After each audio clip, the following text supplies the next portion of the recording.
You think you're calming your child down, but in reality, most of the time, you're only stopping the noise. And every time you do that, their brain learns to escape discomfort instead of handling it. This video will show you what your child is actually learning in those small moments you keep trying to fix fast. Picture yourself at a restaurant. The food has just been served, and right then, your child starts to frown, squirm, and get ready to cry. By reflex, you pull out your phone even before the first screen breaks out. You know you don't want them addicted to screens, but in that moment, you just need everything to be quiet. But the problem isn't the phone. The problem is what your child's brain is learning in that exact second.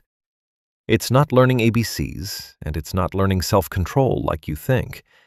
It is learning what to do every time an emotion feels uncomfortable.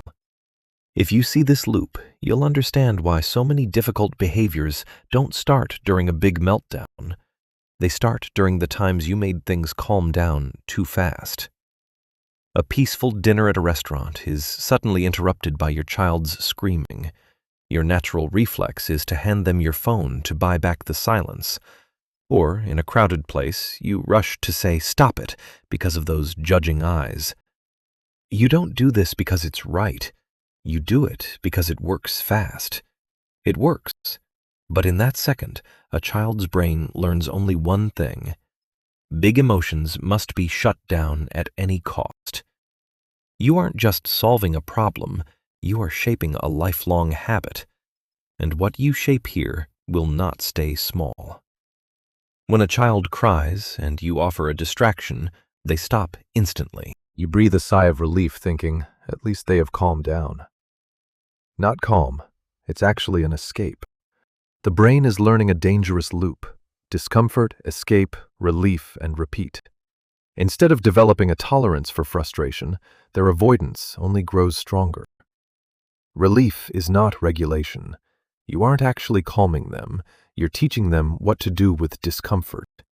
What you are nurturing is a brain that only knows how to find the exit, and this pattern doesn't just disappear, it grows.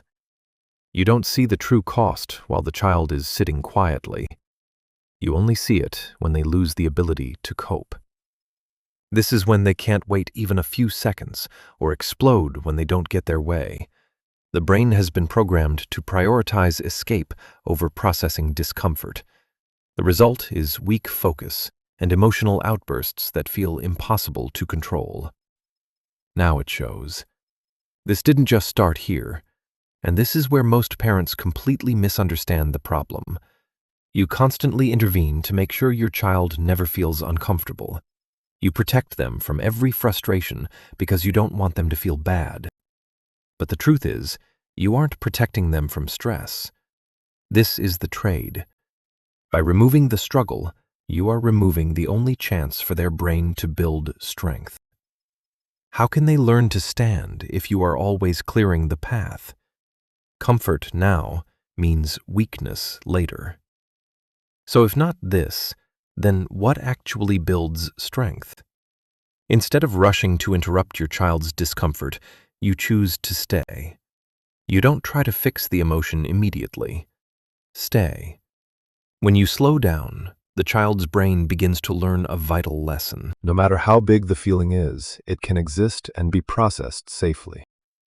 This takes much more time. That's why it works.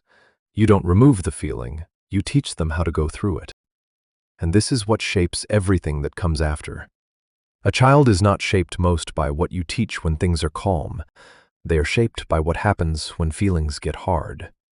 Reactive parents try to end the moment. Aware parents notice what the moment is teaching.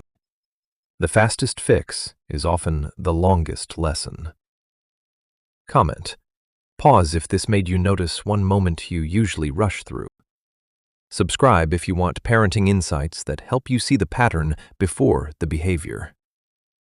What looks small today may be what your child leans on tomorrow.